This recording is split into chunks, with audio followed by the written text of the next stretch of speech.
Ayat salajengipun qala rabbi firli wa habli mulkan la yanbaghi li ahadin min ba'di innaka antal wahhab. Ayat niki berkaitan dengan kisahipun Nabiullah Sulaiman alaihi salam. Yang mana Nabi Sulaiman niku pernah dikasih karunia oleh Allah melebihi nabi-nabi sebelum dan sesudahnya. Karena Nabi Sulaiman niku di samping seorang raja, dia seorang konglomerat. Nah, suatu hari dia diuji oleh Allah. Dan gini surat Sami sot ayat napa niku sakderenge berarti ayat 34 niku faqala inni ahbabtu hubbal khair an dzikri rabbi hatta tawarat bil hijab. Maka ia Sulaiman berkata, sesungguhnya aku menyukai kesenangan terhadap barang yang baik. Memang kita sebagai manusia niku memang diberi hak oleh Allah untuk menyukai sesuatu yang baik. Niki wis manusiawi, niki fitrah. Tapi nggih niki sehingga kesenanganku terhadap barang-barang yang baik itu melalaikan hatiku dari mengingat Allah. Sampai akhirnya benda-benda yang aku sayangi ini hilang dari pandangan mataku. Mula Nabi Sulaiman ini satu nabi segi duniawi ini luar biasa. Seorang raja kaya raya mesti nggih pentes, mesti nggih pelayan lanang wedok nggih komplit. Wis pokoke serba ada lah. Tapi Sulaiman ketika diuji oleh Allah, dia gagal. Nah, gagalnya pripun? Ternyata apa yang disenangi oleh Sulaiman menjadikan dia lalai kepada Allah. Mula meh-meh wae Sulaiman iku dicabut kenabiane oleh Allah gara-gara napa? Yaiku ahbabtu hubbal khair. Dia mencintai sesuatu yang baik sehingga kecintaannya dia terhadap hal yang baik itu ndadekake atine lali marang Allah. Niki kedah kula lan panjenengan pahami. Mula seneng ya seneng, ning aja ketelanjur. Jangan sampai apa yang kita senangi, kita cintai itu mengalahkan cinta kita kepada Allah. Niki pun fitrah. Jadi kita boleh menyukai, menyenangi, mencintai anak, bojo, harta benda. Ingat, jangan sampai kesenangan kita, kecintaan kita terhadap iku mau kabeh nglalekake ati kita ingat kepada Allah. Niki dipahami. Lah mulung terus dijawab ten gene ayat 35 surat Sot, qala gandeng Nabi Sulaiman iku diuji gagal Allah. Diuji oleh Allah akhirnya gagal, akhirnya piyambake napa tobat. Ya niki lho. Sing sulit kangge kula lan panjenengan iki kan tobat. Mula yo bolak-balik kula jenengan kudu berpegang teguh kepada dahulukan tobat baru mencari obat. Niki kudu kula lan panjenengan ugemi. Kabeh kisah-kisah ten ngene Quran sing nyeritakake tentang kesalahan mesti tobat dulu. Termasuk Nabi Sulaiman ketika gagal diuji oleh Allah, qala piyambake matur, Rabbi wahai Tuhanku, ighfirli, mohon ampunilah kesalahanku ya Allah. Niki berarti nak bahasa ampunilah aku, ampunilah dosa dan kesalahanku niki berarti kan pengakuan nak Sulaiman niku memang salah. Lah kula lan panjenengan kan ngeri tur ngenes. Urip wis randuwi. Bojo ya ora patek apik. Anak wis ora patek pinter. Senenge kula lan panjenengan melebihi senenge kepada Allah. Untuk apa kula lan panjenengan niki? Nak Sulaiman nggih wajar. Karena fasilitas keduniawiane piyambak ini ku nggih luar biasa. Lah kula jenengan wis ra duwe kok keranduwiane niku kok nglalekake karo Allah kan parah nih. Nak duwe sugihane wajar. Lah kemiskinan kok malah ndadekake laline marang Allah kan wagu. Nak kekayaanmu membuat dirimu lupa kepada Allah kuwi rada pantes.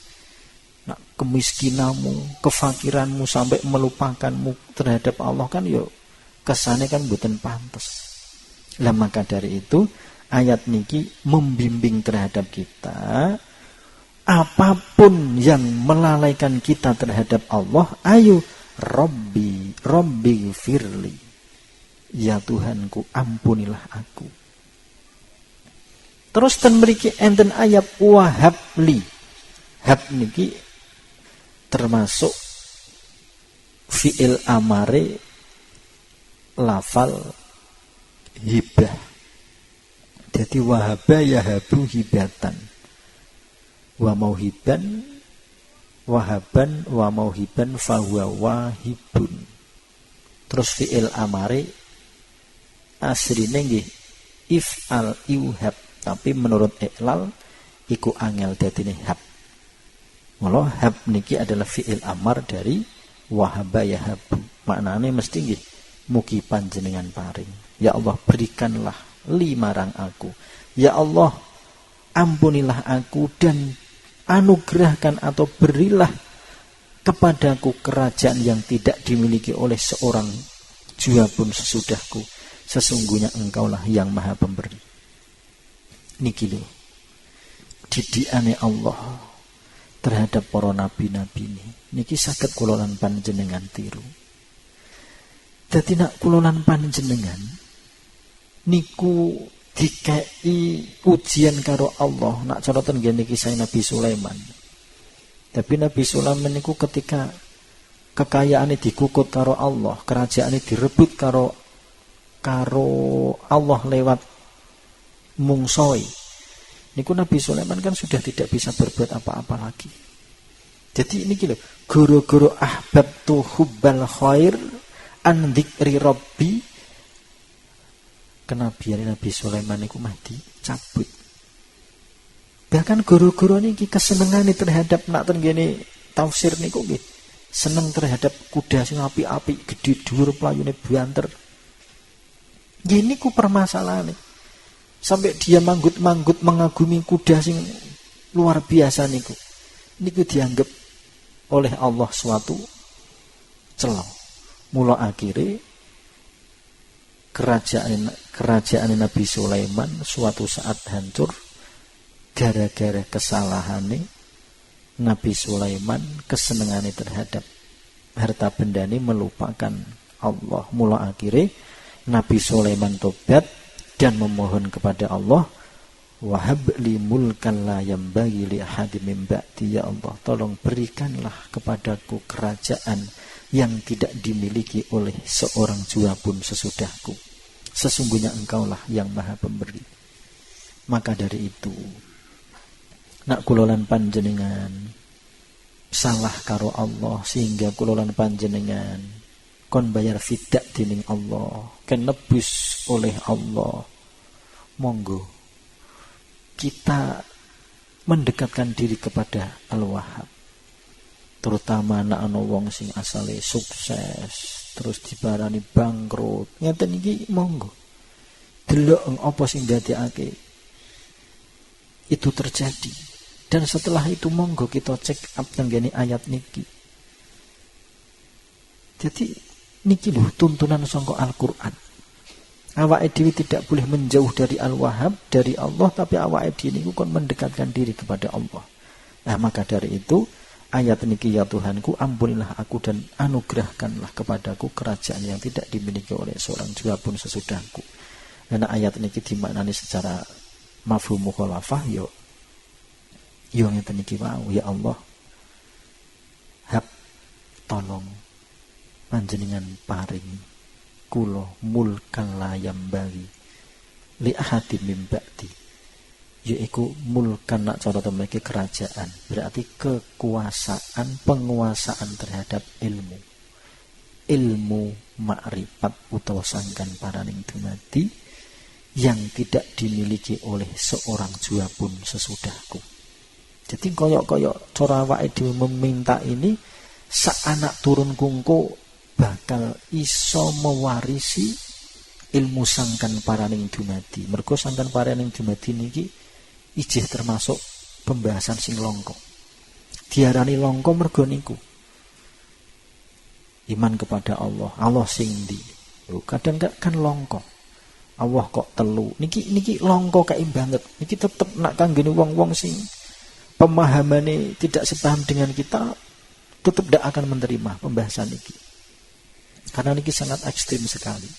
Ini akan bisa membuat geger gaduh umat Islam. Lah, mula cara donga kula lan panjenengan nggih niki. Rabbi firli wa habli mulkan la yambaghi li ahadin min ba'di innaka antal wahhab. Ya Allah, tolong berikanlah kepadaku kekuasaan ilmu sangkan paraning dumadi yang tidak dimiliki oleh seorang jua pun sesudahku. Jadi orang lain tidak ada yang memiliki, cukup keluarga kita, anak-anak kita akan mewarisi ilmu sangkan paraning dumadi. Kenapa kak awake dhewe mantep yakin? Mergo temriki ditutup innaka antal wahhab. Mergo Allah niku adalah zat yang maha memberi. Fa insyaallah nak kula lan panjenengan kerasa nyuwun datang Allah, ya tetap anak-anak kita nanti pasti akan diberi warisan rupa apa sing disuwun kula lan panjenengan. Dadi nek kanggene kula lan panjenengan iki wis gak pantes nyuwunake anak muga-muga ya Allah, sok muga-muga lancar rezekine, sok do sugih do makmur wagu. Nek kanggene kula lan panjenengan iki wis wagu ndongake ngoten. Sing paling apik nggih niki. Jadi mulkan itu bukan diartikan kerajaan, kekuasaan, terus kekayaan, harta benda yang melimpah. Hendak mulkan ini adalah penguasaan terhadap ilmu sangkan paraning dumadi. Jadi muga-muga anak putu kula jenengan pitung turunan sak mangke mewarisi ilmu sangkan paraning dumadi.